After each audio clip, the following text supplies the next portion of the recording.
seul pays au monde où 95% des Camerounais sont formés dans le privé, que ce soit au niveau supérieur, qu'au niveau secondaire, qu'au niveau primaire. Je vais vous Les chiffres un peu forts, monsieur. Je vais vous expliquer. Non, ne me coupez pas. Je suis enseignant de carrière. C'est ça. Avant, quand on disait qu'on a créé un lycée, on envoyait les professeurs. Bien évidemment. Nous sommes comme ça dans mon village. Il y a un lycée technique ici. Je crois qu'il y a 35 ou 40 professeurs. Il y a 5 fonctionnaires. Le reste, c'est les parents qui payent. Vous appelez ça quoi? Le lycée d'État? C'est un lycée privé? Il ne faut pas confondre les noms qu'on écrit sur les établissements avec le fonctionnement de ces établissements. L'État, c'est des parties de l'enseignement. Mais dans le mouvement OTS, ce n'est pas ça qui m'embête. Quand on dit qu'on va aller voler l'argent, monsieur de Yaoundé, ne prenez pas les Camerounais pour des canards. Vous avez de l'argent, vous venez de recruter 1000 policiers de votre village. Vous êtes en train de recruter 2000 commandos de votre village. Donc vous avez l'argent, parce que l'argent du militaire ne dort pas. Vous avez entendu que leur salaire a duré un jour? Jamais. Donc vous avez de l'argent pour recruter les militaires et vous n'avez pas d'argent pour payer ceux qui doivent garantir l'avenir de notre pays, ceux qui doivent enseigner notre jeunesse. Vous n'avez pas d'argent pour payer les médecins. Je voudrais vous surprendre en vous disant que 3 promotions de juges sont sorties de l'ENA. Ils n'ont jamais pris service. Parce que le Conseil supérieur de la magistrature n'a pas eu lieu. Comment peut-on dans un pays, les seules personnes pour qui on ne trouve pas d'argent, ce sont ceux qui sont chargés de l'éducation des enfants. C'est parce que ces gens-là sont minoritaires. Maintenant, je reviens à vous. Dans les lycées, là, il n'y a aucun lycée au Cameroun, peut-être à Yaoundé, où les titulaires sont plus nombreux que les vacataires. C'est pour ça que l'État n'a pas réussi à éteindre cette histoire de parents là. Les APE. Les APE. Association des parents d'élèves. Oui. Donc l'État aujourd'hui est un État voyou. Il dit Paul Biya vient de créer un lycée à Kourou Korokokoko. Tous les gens de Kourou Kokokoko sortent pour applaudir. Où sont les bâtiments? Élites, débrouillez-vous. Donc les élites construisent un bâtiment. Où sont les enseignants? On recrute. Les parents d'élèves recrutés. Et vous appelez ça lycée? C'est un collège privé des ressortissants de Kourou. Donc vraiment, ne nous prenez pas pour des idiots. Tout ce que l'État fait, c'est préparer les militaires pour voler le vote et menacer ceux qui auront régulièrement gagné le vote. C'est tout. L'État sait que personne, aucun Camerounais ne croit plus à l'État du Cameroun. Même pas eux-mêmes. C'est-à-dire que quand eux-mêmes ils se couchent, ils savent qu'ils sont des faussaires. Donc aucun aujourd'hui ne peut nous dire qu'on est content de la manière dont le Cameroun est gouverné. Donc OTS, ce qui me choque, c'est l'indifférence des autres. Ceux qui sont au privé ils gagnent 5 000 francs par mois. Dans ils gagnent, les enseignants du privé, ils gagnent pas un jour. Au lieu de profiter de cette occasion pour demander au moins qu'ils soient payés à la grille. Parce qu'ils ont le même diplôme que ceux qui se revendiquent là. Ils font le même travail que ils font le même travail. Non, eux, ils vont au travail, ça ne les regarde pas. Oh, Hitler avait dit que si la maison, c'est Hitler quelqu'un, si la maison de ton voisin brûle, tu te couches chez toi pour dire, ça ne le regarde pas. Tu n'es pas loin que l'incendie se propage jusqu'à chez toi. Donc nous sommes dans un pays où l'ingratitude vis-à-vis des enseignants, et j'en ai souffert à mes débuts, ça vient de toutes parts. Le parent néglige l'enseignant. L'élève néglige l'enseignant. Les enseignants se négligent entre eux. Quand on vous dit que dans un lycée, il y a un groupe de grévistes, Ça veut dire que les autres ne grèvent pas. Ils ne se sentent pas concernés. Peut-être leur salaire passe parce qu'ils ont des petits tuyaux. Mais si vous ne vous mettez pas ensemble pour défendre la profession, si nous, parents, nous n'accompagnons pas les OTS pour défendre l'avenir de nos enfants, nous allons. Dans cet individualisme des Camerounais et ce mépris des parents d'élèves qui disent « Ah, j'ai mis mes enfants au privé, ça les regarde. » Mon ami, à la fin, qui corrige les épreuves? C'est pour la plupart les professeurs titulaires. Ce n'est pas les gars du privé. Donc vous avez beau mettre votre enfant là-bas, c'est eux qui vont corriger. Donc si demain les gars disent on ne corrige pas, votre enfant aura fréquenté dans le privé. Pour quel but? Donc je dis aux Camerounais, bien fait pour vous. Parfois je dis bien fait pour vous. Parce que quand nous disons aux gens de revendiquer leurs droits, nous n'avons jamais dit d'être rebelles. Nous disons à chacun de revendiquer son droit. Les gars croient que ce droit-là, c'est pour nous augmenter quelque chose. Non. Nous sommes des éducateurs politiques et on dit aux Camerounais, tant qu'on te bat et tu ne cries pas, l'oppresseur va même te tuer. Il faut au moins crier. Peut-être que tu vas effrayer le bourreau et il va te laisser tranquille. Nous sommes dans un pays où tout se tente. Il y a un phénomène là dehors maintenant, vous attendez, tout le monde dit Franck Bia va remplacer son père. Oh, bon. C'est pour te dire comment le Cameroun fonctionne. Chacun peut imaginer. Quand on a dit cette histoire que Atangadji a donné un mois, tout le monde a dit les Benskinés là, ils vont voir. Mais je viens de voir là, je n'ai plus aucun changement. Et, monsieur Albert Zonga, avant de sortir, qu'est-ce qu'on peut véritablement faire pour sortir de cette grève illimitée en cours? Comment résoudre le problème? Il faut que la grève porte préjudice à la marche de l'éducation. Or, ça ne porte pas préjudice. Vous avez à côté les gens qui disent qu'ils sont bien, qui enseignent. Vous avez les privés qui sont là. On a l'impression que les enfants vont à l'école.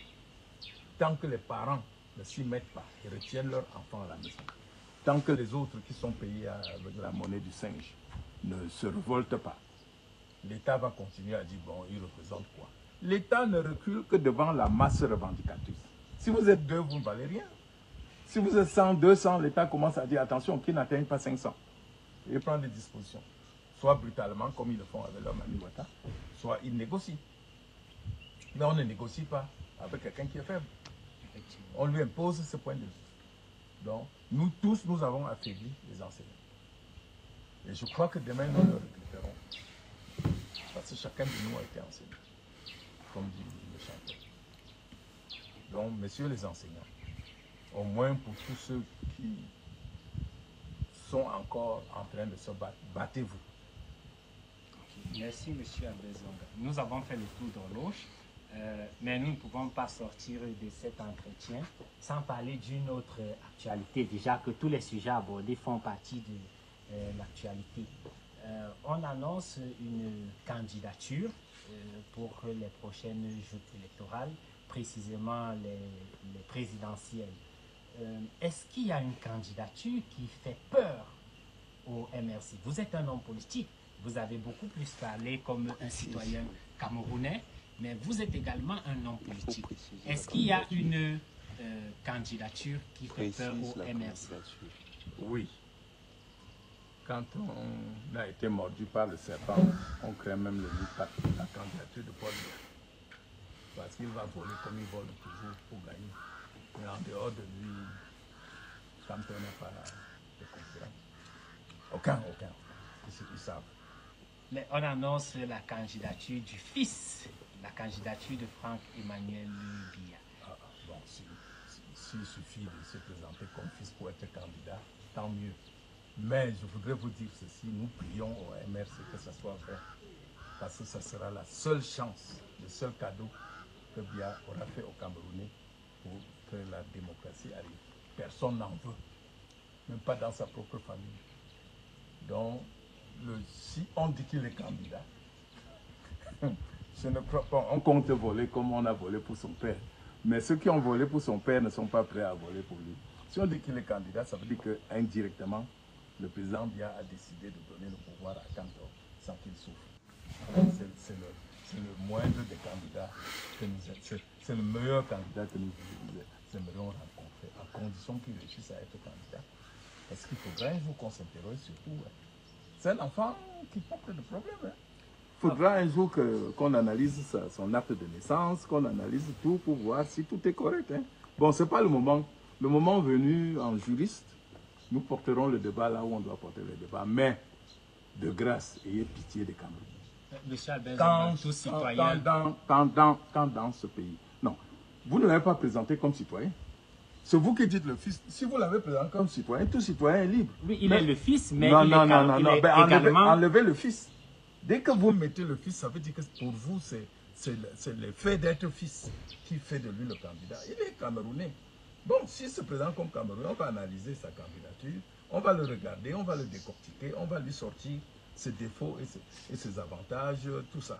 Non. Honnêtement, cessons de faire croire que dans la tradition de l'Ouest où nous sommes là, quand un enfant succède à son père, on supplie les ancêtres pour qu'ils fassent que l'enfant soit comme son père. Vous voulez quelqu'un qui va ressembler à Paul Biya demain? Non, là, vraiment, vous vous moquez des Camerounais. Quel est le Camerounais qui souhaiterait avoir encore un président comme Paul Biya? Même pas dans sa propre famille. Je crois que si ce jeune homme, j'aime bien, hein, il a eu la chance de naître là où on vit sans travailler. Moi aussi, si j'étais à sa place, peut-être je ferais pire. Mais vous voyez les gens dire à ce jeune homme que pour ton premier emploi, tu vas être président de la République.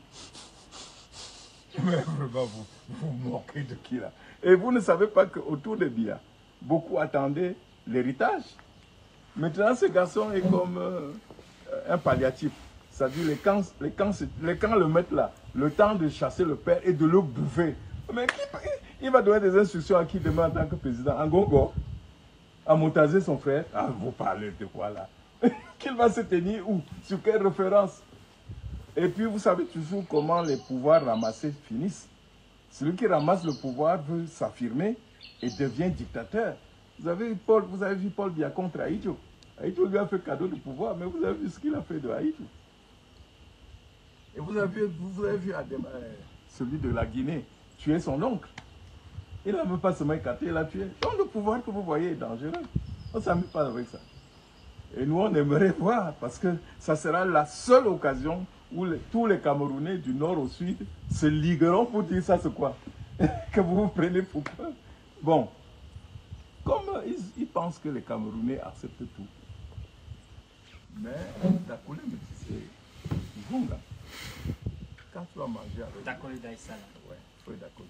Quand tu vas manger avec Biya, comme c'est ton ami, dis-lui qu'au nord, il n'y a pas que les boutons. Il y a quelques boucs. Et j'en fais partie.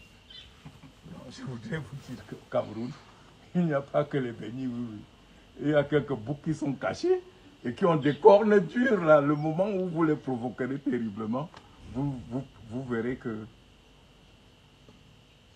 c'était un cours d'eau calme, mais pas un cours d'eau trop profond.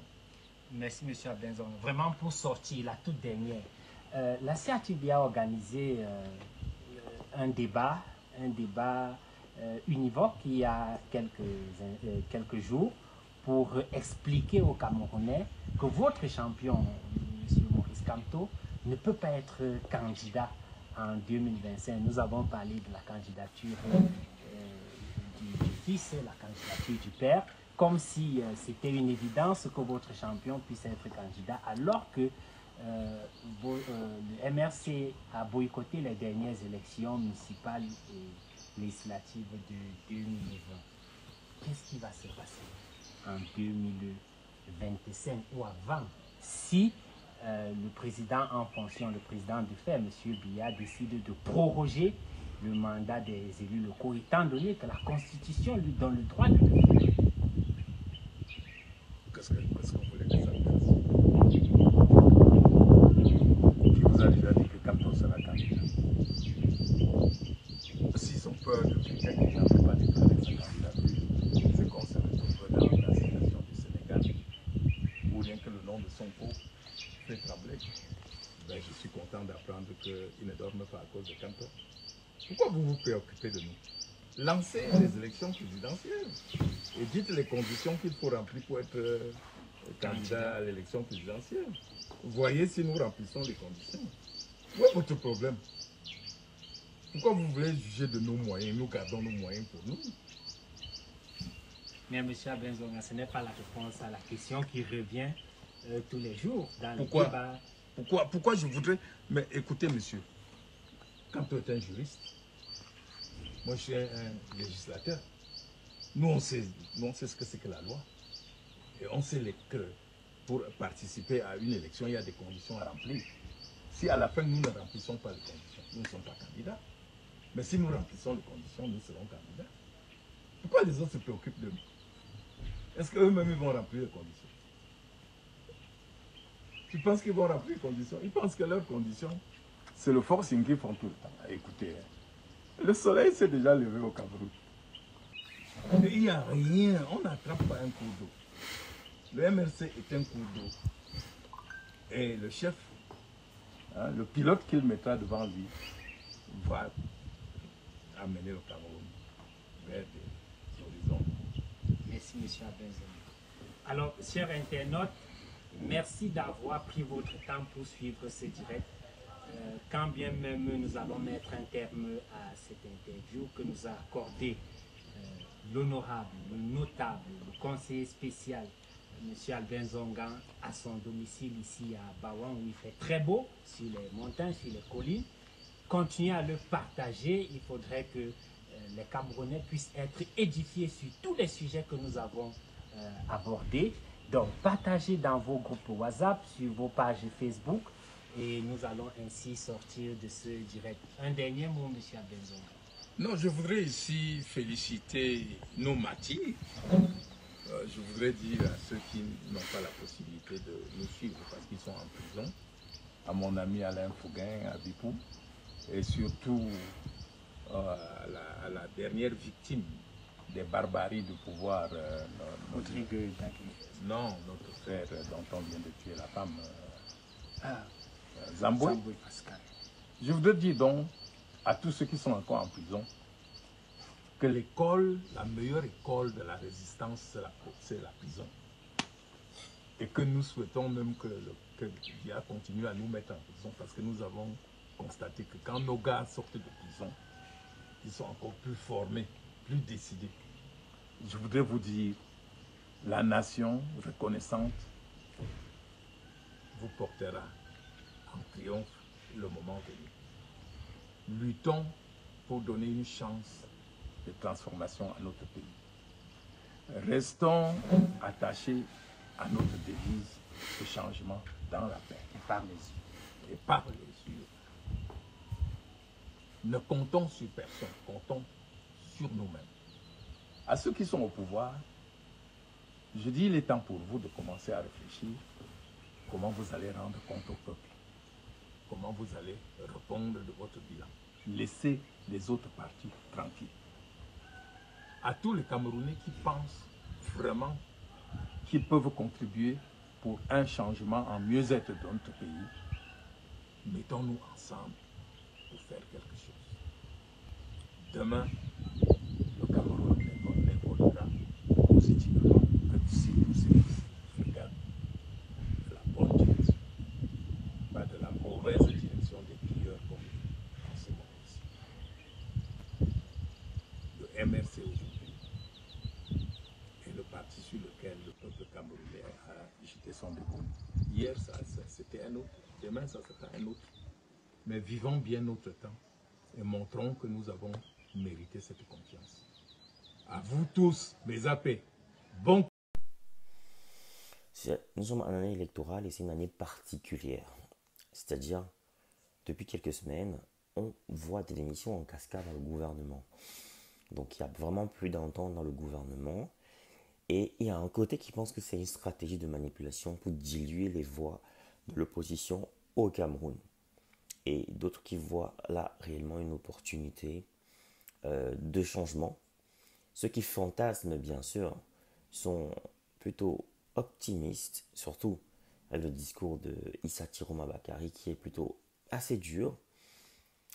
Donc, tout porte à croire en tout cas qu'en octobre, on risque d'avoir quand même une année électorale un peu plus mouvementée que celle de 2018. Déjà que celle de 2018 était quand même mouvementée, avec l'avènement de, dans un premier temps, de Cabral Libby et de Maurice Kamto surtout. Mais cette fois, les démissions de Issa Tiroma, de Bello Bouba et les velléités de coalition qui sont en train de mûrir en back-office, il y a, les gens ont de l'espoir. Les gens ont de l'espoir que cette année soit une année électorale intéressante. Alors, est-ce que le changement au Cameroun, c'est pour cette année, ou alors le RDPC, comme d'habitude, va réussir à s'en sortir? Est-ce que le gouvernement en place va encore tirer son épingle du jeu? C'est ce qu'on aimerait savoir. Donc, en tout cas, on est dans une phase importante, une phase intéressante, et les élections deviennent passionnantes. Il faut vous intéresser à la politique, les gens. Et intéressez par la politique. C'est très passionnant, la politique. C'est dynamique, ça bouge. La politique, c'est comme le football, c'est comme le sport. C'est très dynamique. Voilà. Donc, abonnez-vous pour ceux qui regardent mes vidéos pour la première fois et partagez au maximum pour que d'autres personnes puissent voir. Donc, ici, on parle de tous les sujets, politique, sport, culture, voilà, tous les sujets. Vous voulez créer du contenu qui captive, qui informe. Vous voulez partager votre expérience, votre expertise avec le monde. Vous voulez gagner de l'argent avec ce que vous aimez. Alors, ma formation, elle est pour vous. Cette formation, elle est taillée sur mesure pour vous. Dans cette formation, vous allez apprendre à vous lancer dans la création de contenu, à choisir le bon format, le bon support. Dans ma formation, on apprend à trouver sa niche. On apprend à trouver sa valeur ajoutée, sa proposition unique, sa cible idéale. On apprend plein de choses dans cette formation. Dans ma formation, on apprend à trouver son rythme, on apprend à planifier son contenu, à optimiser son temps, tout en restant motivé. C'est une formation accessible à tous, que vous soyez expérimenté, débutant, voilà, que vous vouliez créer du contenu audio, vidéo, écrit ou multimédia. Cette formation, elle est pour vous. Vous devez absolument l'apprendre.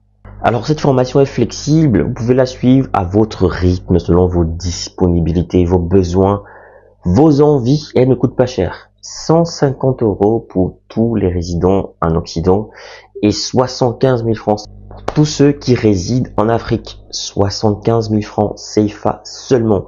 Alors qu'est-ce que tu attends? Souscris rapidement à cette formation parce que les places sont limitées à 50 places maximum et il y aura des formations chaque mois.